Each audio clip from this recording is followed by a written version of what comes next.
Hey guys, my abnormal family.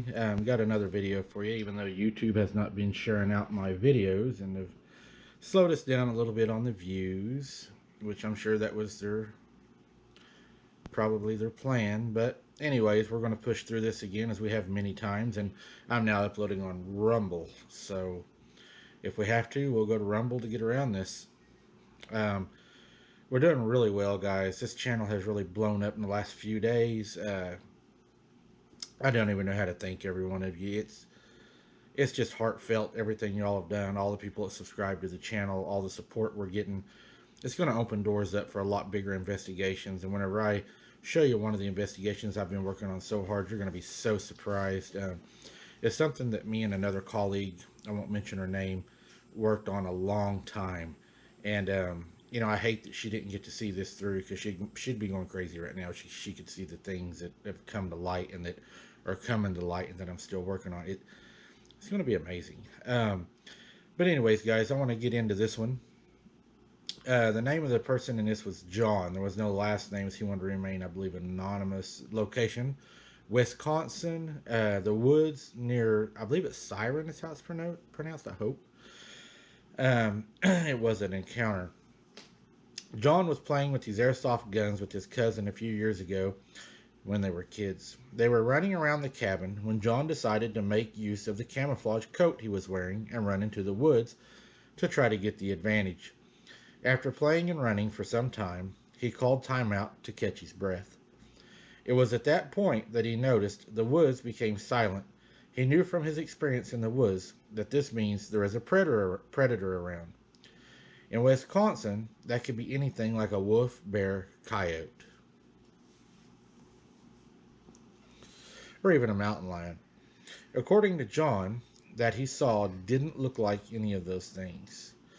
You ever notice when you're out in the woods and it gets real quiet, you know something's coming up, or it starts feeling really weird, like out of the norm. And I always said, listen to your gut, it will save your life. He was scanning the clearing with his eyes, looking left to right, trying to spot what he could see or what it could possibly be. He had the feeling of being watched. His eyes looked on a tall figure. He said at first he noticed that the white top of a canine like teeth. John and his cousin ran as fast as they could out of the woods. The creature followed them, almost catching them at times. When they got to the tree line, almost back to the cabin, the animal broke off and returned to the thick woods. And we talked about this the other night on my live, is whenever Hunter and Logan had seen the canines, you know, that were bipedal, and how they followed us, but they stayed, you know, parallel to us to the wood line.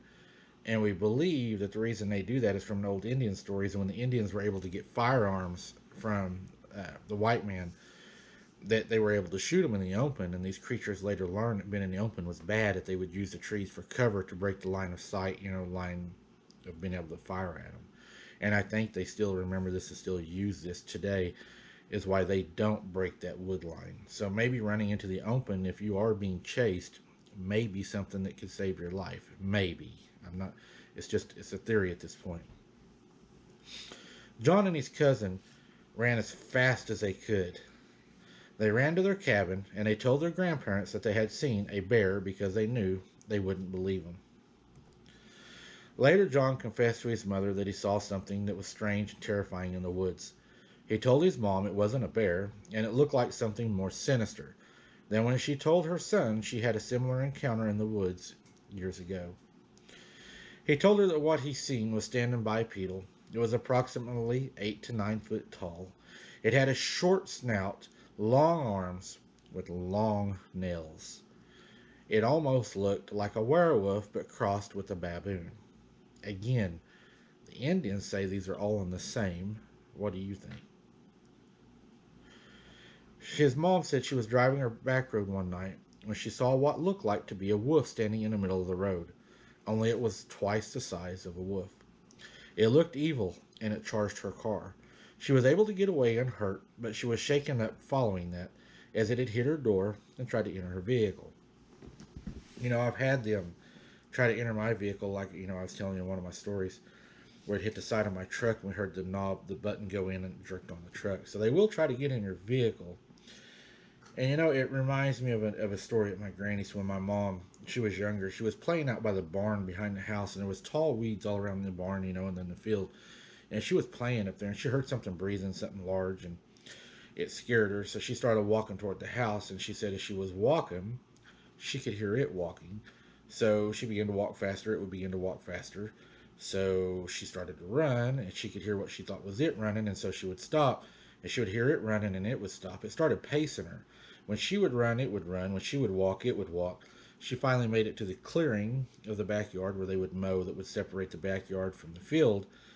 It stopped at the at the field line, and like I said, they don't like to go into the open, and this may be something that may save people that have been chased by it, is to run to the opening, maybe even camping or something when y'all are doing investigations.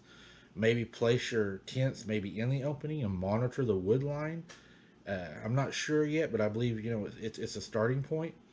But anyways, I think that may be a maybe just a something we should watch. Kind of like the moon phases. Now we know they don't like to go into the opening. I've come up with this idea by speaking to the elders and stuff that it's due to the rifles. So now we have the moon phases. We have the possibility that they don't like to enter the open field due to they're afraid that they may be shot at. So we're starting to learn small things, if nothing else, at least good theories, and hopefully we'll keep gaining on these things and get closer and closer to the truth. That's my ultimate goal, long term goal. But I appreciate each and every one of you watching. We've come a long ways, guys. Do not forget, it'll be, well, in 10 minutes, it's going to be tomorrow. Don't forget, there's going to be a live 4/14/2023 on the 14th. I believe it's going to be 7:30 p.m. Central Standard Time. I'm going to have Calvin back on. You're not going to want to miss this live tomorrow. They went out to a person's house to try to help them. Something did come home with them. You're not going to want to miss this one, guys.